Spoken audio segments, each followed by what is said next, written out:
జాగ్రత్త. సద్గురు యొక్క పరీక్షలు విచారంగా మనం మాట్లాడుకుంటున్నాం కదా, కుశిక రాజ విచారంగా మాట్లాడుకున్నాం కదా మనం. సద్గురు చెవినుడు చెప్తున్నాడు, గురువు గారు రాజుకి, నాకు ప్రత్యేకమైనటువంటి భవనం కావాలా, మంచి భోజనం కావాలా అని చెప్పి నేను నిద్రపోతున్నాను. ఇప్పుడు ఇద్దరు కూడా నేను నిద్ర లేచేంత వరకు నాకు పాదసేవ చేస్తూ ఉండాలా, నా అంతటా నేను లేచే వరకు నన్ను మీరు లేపకూడదు అని చెప్పి యోగ నిద్రలోకి ప్రవేశించాడు. ఏంటో పరీక్ష, పెద్ద పరీక్ష ఇది.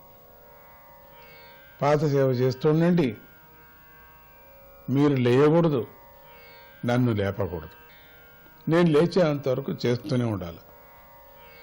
రాజదంపతులు మహర్షి చెప్పినట్లుగా అత్యంత జాగరూకతతో స్థిరచిత్తంలో నిద్రాహారాలు మాని చవనుడికి పాదసేవ చేస్తూనే ఉన్నారు.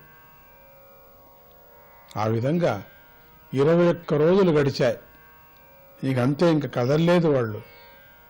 ఈయన లేయలేదు నిద్ర నుంచి, అట్లే ఉండిపోయారు. అదే నిజమైన గురుభక్తి లేని వాడికి ఏమయ్యేది, గురువుగారు పోయారు అని గురువుగారిని లేపకపోయేవాళ్ళు. లేపేవారు కాదు, లేపకపోయేవారు. కానీ అటువంటి వీళ్ళకి గురుభక్తి అద్భుతంగా ఉంది కదా. అందుకని గురువు యొక్క మాట ప్రకారంగా వాళ్ళు పాదసేవ చేస్తూనే ఉన్నారు. 1 రోజా, 2 రోజులా?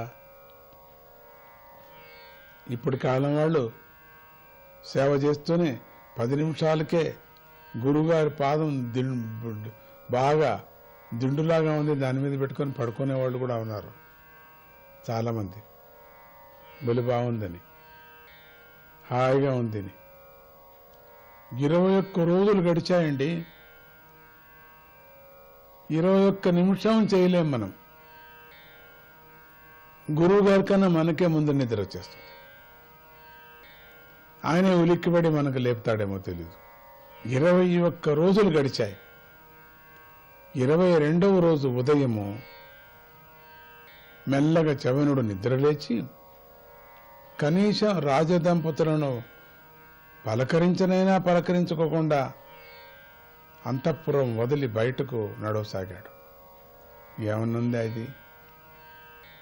21 రోజులు పడుకునేది కాకుండా 21 రోజుల వరకు వాళ్ళు ఎక్కడా కదలుకోకుండా దంపతులు ఉన్నారు కదా, సేవ చేస్తూనే ఉన్నారు కదా. వాళ్ళని పలకరించుకోకుండా ఈ మహానుభావుడు అక్కడి నుంచి మెల్లగా కదిలి లేచి తిన్నగా బయట వెళ్ళిపోయాడు. రాజదంపతులు కూడా ఆయన అనుసరించారు. ఇప్పటి కాలం వాళ్ళంటే ఎక్కడికే పోతావు, నిల్చోవయ్యా అనేవాళ్ళేమో. వీళ్ళు కూడా వెనక్కి వెళ్ళారు. తాను వెనకలే చవనుడు ఎక్కడ నడుస్తాడో, గురువుగారు ఎక్కడ వెళుతున్నారో అక్కడికే వెళ్ళిపోయారు. ఈసారి చవనుడు వారిని తన మాయతో భయభ్రాంతులకు లోనయ్యేటట్లు చేసి మళ్ళీ నిద్రపోయాడు. ఏం పని ఉందండి, ఇద్దరికి భయపడించేసి భ్రమకప్పి మళ్ళీ అక్కడ నిద్రపోయాడు. ఇంకో గిల్లా పరుప మహానుభావుడు అక్కడ నిద్రపోయాడు. కుశిక దంపతులు యథావిధిగా మళ్లీ మహర్షి పాదసేవ ప్రారంభించారు. కుశిక దంపతులు విచారంగా ఎంత చెప్పినా చాలదు. మళ్ళీ ఏం చేశారు, తిరిగి ఆయన మళ్ళీ 21 రోజులు గడిచాయి. ఏం 21 రోజులు ఏది పెట్టుకున్నాడో, ఏది వ్రతం పెట్టుకున్నాడేమో. చవనుడు అప్పుడు నిద్ర లేచి రాజుతో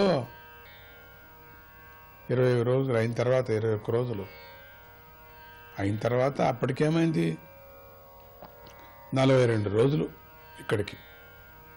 రాజా, నేను రథమెక్కి వెళుతూ బీదలకు యాచకులకు బంగారాన్ని, రత్నాలను, ఆవులను మొదలైన వాటిని దానం ఇస్తూ ఉంటాను. మీరిద్దరూ గుర్రాలకు బదులుగా నా రథాన్ని లాగాలి అన్నాడు. 40 రోజులు పాపం వాళ్ళ ఆ నిద్రాహారాలు మాని సద్గురువు యొక్క కృషికుడు యొక్క పాదాలు సేవ చేస్తూ లేచిన తర్వాత దెబ్బని స్నానం చేసి భోంచేయకోకుండా నేను బండిలో కూర్చోవాలా, నా వ్రతం లాగండి మీరే అన్నాడు. గుర్రాలు కూడా కట్టుకోకుండా. బాగుందండి, ఇంక చూస్తామేమవుతుందో. జై గురుదత్త.